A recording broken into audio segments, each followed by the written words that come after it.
The staff in this department works 12-hour shifts, just like these residents right here. And during that entire time, they are literally ready to go within seconds of a patient coming in. And we saw all of that firsthand. No worries. Don't be scared, you're in good hands. The good hands of the staff inside the emergency department that have been trained to work when every moment counts. Overnight, we see some more critical patients in terms of accidents or assault. So we'll see a lot of gunshot wounds or stabbings. Some nights we have a ton of patients, some nights it's a little bit slower. We are surrounded inside ECMC's emergency department by doctors, residents, nurses, and technicians taking care of 17 patients admitted through the night. No head injury, no loss of consciousness. The patients were in from anything ranging from back pain because of a fall to a heroin overdose. Just seconds into our interview with Dawn Giordano, a clinical research nurse in charge of training, our first trauma of the night came rushing in. What's the ETA?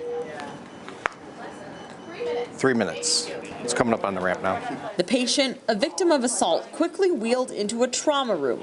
The room swarming with staff, but each person inside knows exactly what to do. One person's managing the airway, one person's managing IV access, somebody's putting them on the monitor, somebody's obtaining vital signs. After a quick assessment, no contusions or brain. The patient is wheeled to get a CT scan to check for internal injuries, then to X-ray to check for any broken bones, and the staff kind and reassuring each step of the way.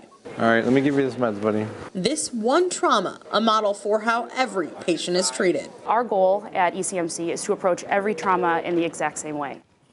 Austin at 8, DeVoe 6, Kennedy 3. Each shift starts the same way.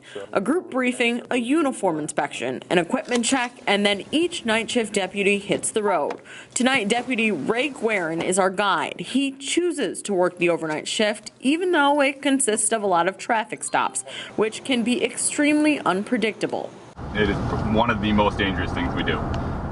You're going up to that car. You have no idea who that person is, what they have in the vehicle, what they're running from, what they're trying to hide. We start the night shortly after 11 p.m. with a DWI call. Just a few minutes later, Deputy Guerin makes his first stop of the night, pulling a driver over for a loud muffler. Guerin says he's not trying to stir up trouble when he makes stops like these. We're just people. We're people too. We're just doing our job. We want to go home at the end of the day.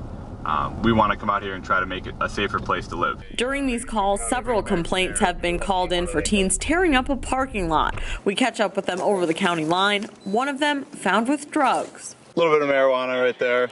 There's some more blunt wraps in there with marijuana in the prescription bottle.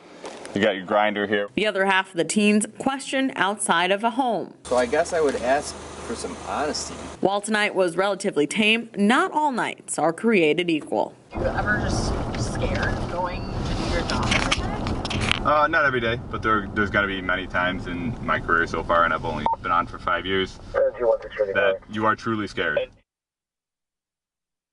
The area that we're in is well noted for a high crime area. Case in point, this gentleman right in front of us that failed to use the signal. Trooper Dean Sheary and Trooper Mike Schmidt patrol high crime areas together in Niagara County. With 25 years of experience between them, they know exactly what to look for. A lot of these minor things lead to, substantial arrests. We found those minor things just minutes after pulling onto the road. Things like windows tinted just a little too dark. That initial stop led to a lot more. Your inspection's overdue, your license plate lamps are out, and you made a real wide turn. A field sobriety test reveals the driver had a little to drink, but he's under the legal limit. A search of his car, well, it uncovers drugs. Whose weed is that? The stop turns into a family affair, putting our troopers on high alert. Some family members and friends that wanted to know what was going on, so we had to be aware of who was approaching us while we were running him through field sobriety tests. Just minutes after this stop, we pull over a car for not using a turn signal. The passenger in the car drinks from a bottle inside a plastic bag. Did you know she was drinking alcohol in the vehicle? We did 3 stops in just under an hour, and that's just the nature of the nighttime beast. There's a little more to get into at night, a little more going on as far as crimes being committed and vehicle and traffic violations.